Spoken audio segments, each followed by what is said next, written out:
Okay, I didn't see that coming. I thought for sure it would be Nor or Elaine, but nope. Turns out the Vokai pulled a fast one on us and, went for the original target?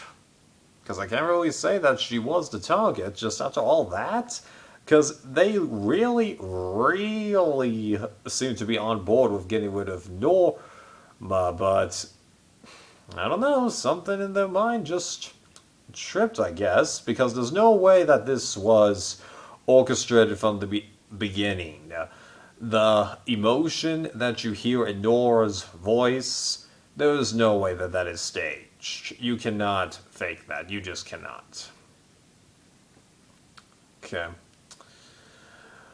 So rewinding the tape back to the beginning, we get the loved one visit and actually get this. Unlike the last few, this wasn't as bad. Granted, I kind of lost interest in the repetition, but it felt a little more mellow and there was a little bit more uniqueness to it because, we got to see Dan interact with one of his kids, and that was nice to see that other side of him. And he pointed out he's been married for over 20 years. And you see how much emotion he had when he saw the sun down and how positive the kid was. You can't fake that. So, again, we're in this odd situation where his words, when he was describing the Kelly Plus incident, defended a bit, though his actions are still really bad. Like, am I really calling him a nice guy? He could be, but he still could have done more. Absolutely, he could have. And then Elaine's story. That is touching. Granted, we're healing that a lot more given the acceptance of gay people and the rise of more gay characters in media or independent movies about gay people, like type lesbian short films. You're going to get a ton of stuff there, and some of them are actually rather nice if you ask me. They're independent things mostly. A couple of them have won Sundance Film Awards, if that means anything to you. And then a Karishma. I don't really blame her for, breaking down. She's been through a lot this season. Although in her Q&A with Dalton Ross, she has admitted that it made her appreciate what she has outside of the show a lot. Now, granted, a lot of people say that upon exiting from this show, but in her case, the thing that she highlighted the most was the relationship with her husband, and that hit home. You could tell that she appreciates it on just a whole new level, and that she has so much gratitude and pleasure that she made the decision to marry him. That's good, really is. And that challenge was a nail biter. Like, I don't think I've ever seen a loved one visit that close, honestly. I really can't remember. And then Tommy and who is he paired with? That doesn't really matter. Their choices. Well, the problem was they chose the people that they were closest to and were hoping that Noah would either be bad-mouthing everyone at camp or that she would be honest enough to come back to them later, whereas it turns out she bad-mouths everybody, including them, and was on board with them for quite a while, but then just something flipped in her mind where she just gets pissed off.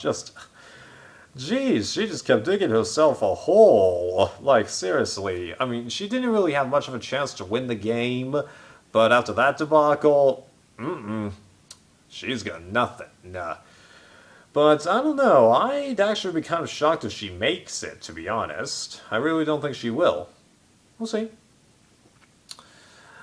Um, Elaine finding the idol.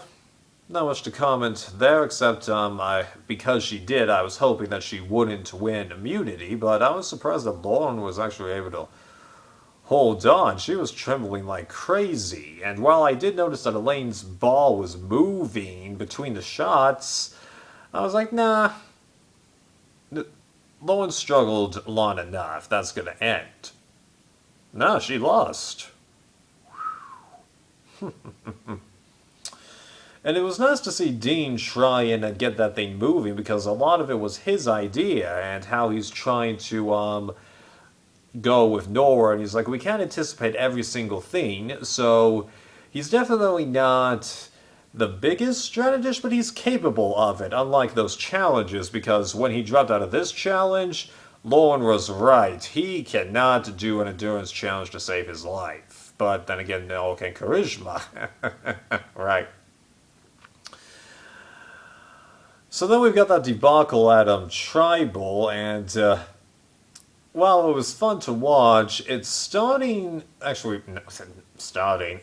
These kinds of things have lost the unique feel to it. This is going to be the norm from now on, and I think if you introduce some returning players again, this is going to just go up the wazoo, if you ask me.